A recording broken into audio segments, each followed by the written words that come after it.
ጨና ኣዳም ይሕውድ እዩ ይሕመም ብዙሓት ሰባት ጨና ኣዳም ንኩሎም ሕማማት ክፍውስ ዝኽእል ተኽሊ ኢሎም ዝኣምኑ ኣለዉ እዮም ካልኦት ሰባት ድማ ንጸላም ከብዲ ከምኡውን ኩላሊት ክጎድእ ይኽእል ኢሎም ዝኣምኑ ኣለዉ እዮም እቲ ሓቂ ኣየና እዩ ኣብ ናይ ልማዓንቲ ቪድዮና ጨና ኣዳም ዘለዎ ጥቕምታት ብፍላይ ድማ ሳይንስ ብዛዕባ ጨና ኣዳም እንታይ ይብል ብምቕጻል ድማ ጨና ኣዳም ክወስዱ ዘይብሎም ሰባት ብፍላይ ድማ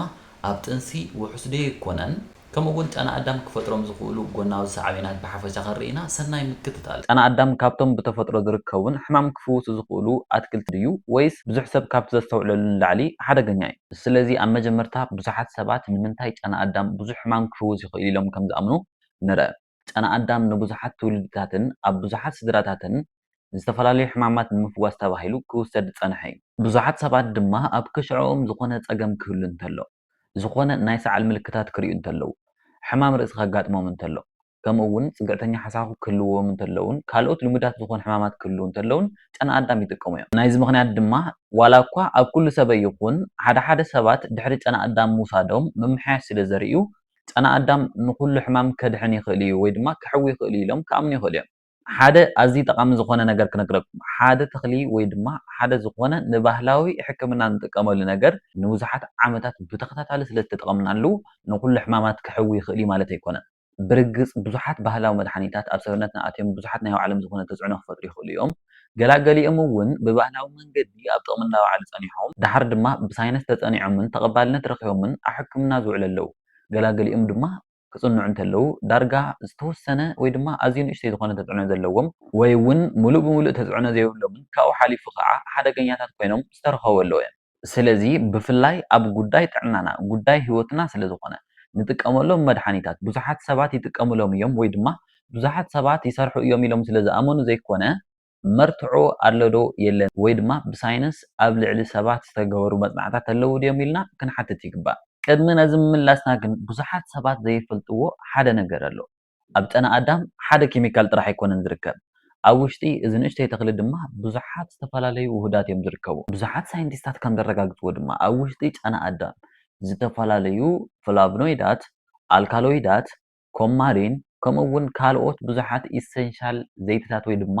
ኣድለይቲ ዝበሃሉ ዘይትታት ኣብ ውሽጡ ከም ዝርከቡ የረጋግፁ እዞም ኣብ ውሽጡ ዘለዉ ውህዳት እዮም ድማ ብዙሓት ሳይንቲስታት ወይ ድማ እቶም መፅናዕቲ ዝገብሩ ኣካላት ብዝበለፀ ድሌት ሓዲርዎም ኣብ ልዕሊ ጨና ኣዳም ተወሰኽቲ ዝኾኑ መፅናዕትታት ንክገብሩ ምኽንያት ዝኾኑ ግን ድማ ኣብ ውሽጢ ጨና ኣዳም ብዙሓት ንጡፋት ኬሚካላት ኣለዉ ማለት ንኩሉ ሕማም ክሕዊ ይኽእል እዩ ማለት ኣይኮነን እዚ ከዓ ሓደ ካብቶም ብዙሓት ሰባት ብጌጋ ዝርድእዎ ነገር እዩ ስለዚ ሓደ ተኽሊ ወይ ድማ ሓደ ንመድሓኒት ክኸውን ይኽእል ኢሉ ዝተገመተ ነገር ኣብ ውሽጢ ላብራቶሪ ጽቡቕ ውፅኢት ስለ ዘምፀ ወይ ድማ ኣብ እንስሳት ተፈቲኑ ጽቡቕ ውፅኢት ስለ ዘርአ ኣብ ሰባት እውን ይሰርሕ እዩ ማለት ኣይኮነን በዚ ምኽንያት ድማ ሳይንቲስታት ሓደ ንመድሓኒት ክኸውን ይኽእል እዩ ተባሂሉ ዝተገመተ ነገር እኩል ዝኾነ መረዳእታ ወይ ድማ እኩል ዝኾነ መፅናዕቲ ከይገበሩ ንዝኾነ ሕማም ክፍውስ ይኽእል ኢሎም ዘየጽድቑ ሳይንስ ከ ብዛዕባ ጨና ኣዳም እንታይ እዩ ዝብል እቲ መልሲ ንገላገሊኹም ከገርመኩም ይኽእል እዩ ኣብ ውሽጢ ጨና ኣዳም ብዙሓት ንጥፋት ዝኾኑ ኬሚካላት ስለ ዘለዉ ንብዙሓት ዓመታት ብዙሓት ሳይንቲስታት መፅናዕቲ ክገብርሉ ፀኒሖም እዮም ብዙሓት ኣብ ላብራቶሪ ዝተገበሩ መፅናዕትታት ከም ዝሕብርዎ ድማ ገላገሊኦም ኣብ ውሽጢ ጨና ኣዳም ዝርከቡ ውህዳት ፀረ ባክተርያዊ አንቲኦክሲዳንታዊ ፀረ ነድራዊ ከምኡውን ፀረ ጽግዕተኛ ሓሳኹ ባህርታት ከም ዘለዎም ይገልጹ እዮም እቲ ዝበለፀ ክፋሉ ድማ እዚ እዩ እዞም ዝተገበሩ መፅናዕትታት ኣብ ላብራቶሪ ወይ ድማ ኣብ እንስሳት ዝተገበሩ መፅናዕትታት እዮም ኣብ ደቂ ሰባት ዝተኻየዱ መፅናዕትታት ግን ውሕዳት ከምኡውን ፅሬት ዝጎደሎም ዓይነት መፅናዕትታት እዮም እዚ ድማ ተዓብየ ኣፈላላይ ሓደ ነገር ኣብ ውሽጢ ቴስት ቲዩብ ሓደ ባክተርያ ወይ ድማ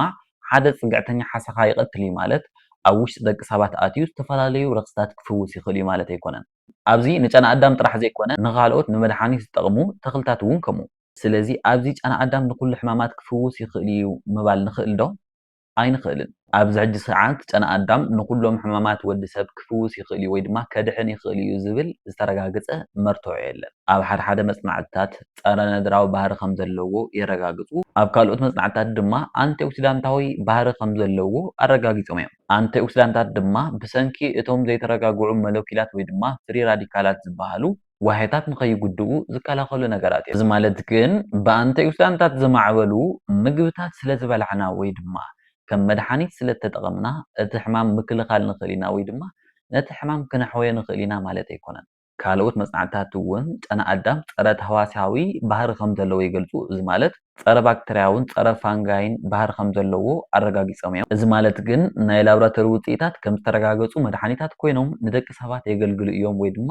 ከገልግሉ ይኽእሉ እዮም ማለት ኣይኮነን። ሓደ ሰባት ብዛዕባ ናይ ላብራቶሪ ውፅኢት ይሰምዑ እሞ ረክስታት ክሕዊ ይኽእል እዩ፣ ካንሰር ክሕዊ ይኽእል እዩ፣ ሽኮርያ ክሕዊ ይኽእል እዩ ወይ ድማ ካልኦት ዝተፈላለዩ ሕማማት ክሕዊ ይኽእል ኢሎም ይድምድሙ እዮም። እዚ ግን ትክክል ኣይኮነን። ስለዚ ዝኾነ ሰብ መፅኡ ጨና ኣዳም ንኩሉ ሕማማት ክሕዊ ይኽእል እዩ እንተኢልኩም ንዓርስኹም ሓንቲ ሕቶ ሕተቱ ኣብ ደቂ ሰባት ዝተገበሩ ዝተረጋገፁ መፅናዕትታት ኣለዉ ዶ ምባል እዩ። ሳይንቲስታት እውን ሓደ ተኽሊ ወይ ድማ ሓደ ነገር መድሓኒት ክኸውን ይኽእል ኢሎም ቅድሚ ምእዛዞም ወይ ድማ ቅድሚ ምፅባቆም ከምዚ ዓይነት ሕቶ እዮም ዝሓቱ። ኣብዚ ብዙሓት ሰባት ዘየስተውዕሉ ነገር ድማ ሓደ ነገር ኣብቲ ጥቕሙ ጥራሕ ክነተኩር እንተለና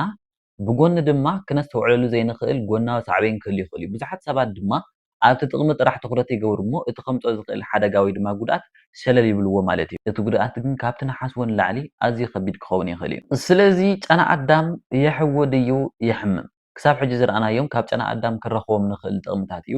ካብዚ ብምቕፃል ድማ ብኣንጻሩ ጨና ኣዳም ክንጥቀም እንተለና ከጋጥሙና ዝኽእሉ ሓደጋታት ወይ ድማ ጉድኣታት ክንርኢ ኢና። ስለዚ ጨና ኣዳም ክሕምም ይኽእል ድዩ?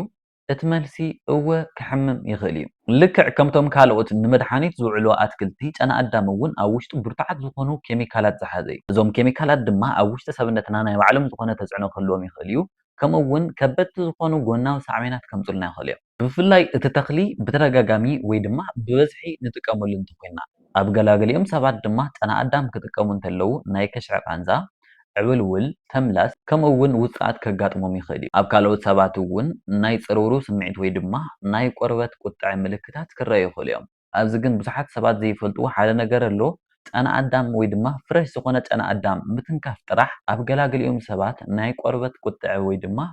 ናይ ኣለርጂክ ምልክታት ክረአዮም ይኽእል እዩ። እቲ ከምዚ ዝበለ ብሰንኪ ጨና ኣዳም ዝተቆጥዐ ቆርበት ድማ ናብ ፀሓይ ብርሃን ክቃላዕ እንተሎ ኣብ ገላገሊኦም ሰባት ናይ ምሕኻኽ፣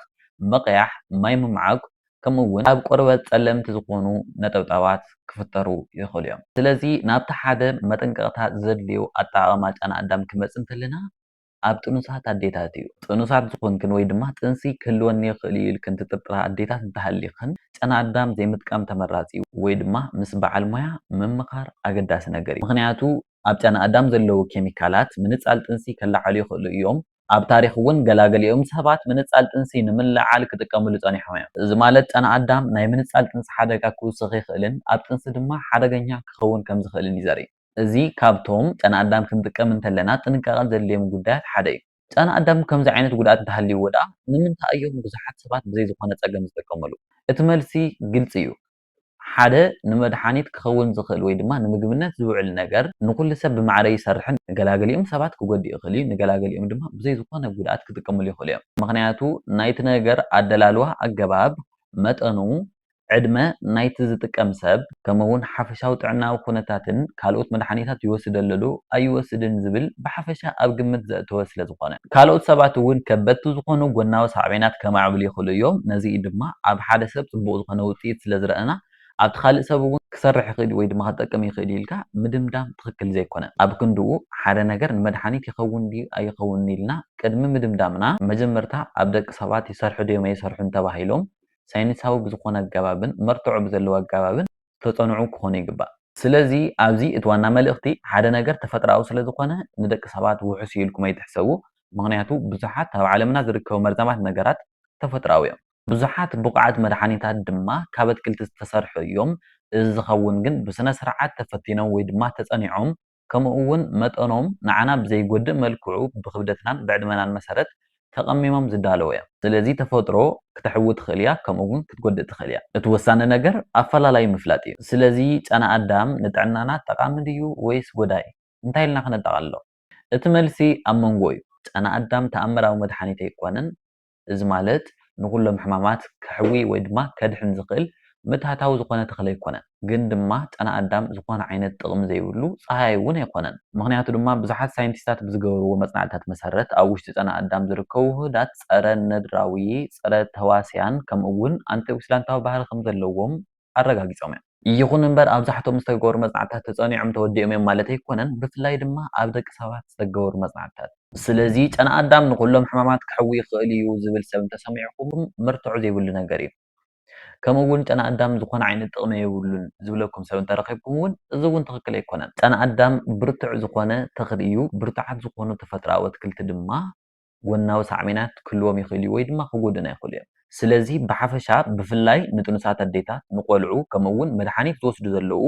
ወይ እውን ብዝተፈላለዩ ፀገማት ጥዕና ምክንያት ኣብ ክትትል ንዘለዉ ሰባት ጨና ኣዳም ክትጥቀሙ እንተለኹም ብጥንቃቐ ክኸውን ኣለዉ ወይ ድማ ንበዓል ሞያ ምዝራብ ኣዝዩ ኣገዳሲ ነገር እዩ ዝበለፀ ነገር ብዙሓት ሰባት ስለ ዝኣመንሉ ብዓይኒ ዕሙተይ ምእማን ማለት ኣይኮነን ከምኡ እውን ብዓይኒ ዕሙተይ ጨና ኣዳም ዝኾነ ዓይነት ጥቕሚ የብሉን ኢልካ ምድምዳም ኣይኮነን ኩሉ ነገር ብመርትዑ ዝተደገፈ ክኸውን ኣለዎ ምክንያቱ ናብ ጥዕናና ክንመፅእ እንከለና ኣብ ባህላዊ ድማ ብዙሓት ሰባት ዝኣምንሉ ጉዳይ ዘይኮነ ሓቂ እዩ ዘገድስ ሕጂ ድማ ናባኹም ክመፅእ ጨና ኣዳም ተጠቒምኩም ትፈልጡ ዶ ተመክሮኩም እንታይ ይመስል ከም ባህላዊ መድሓኒት ካብ ኣባላት ስድራኩም ዝተጠቐሙ ኣለዉ ዶ ውፅኢቱ እንታይ ይመስል ሓሳባትኩም ኣብ ኮሜንት ተካፍሉን ናይዛ ቪድዮ መልእኽቲ እንተፈቲኹምዋ ኣብ ቀፃሊ ተመሳሳሊ ትሕዝቶ ዘለዎም መልእኽትታት ተሎምእንቲ ክበፅሑኩምን ብዙሕ ሰብ እኹል ዝኾነ ሓበሬታ ምእንቲ ክረክብን ላይክን ሰብስክራይብን ምግባር ከይትርስዑ ኣብ ቀፃሊ እውን ብተመሳሳሊ ጥዕናዊ ሓበሬታት ክንራኸብ ኢና ክሳብ ሽዑ ግን በብዘለኹምዎ ሰላምን ጥዕናን ተመንየ ሰሰና እዩ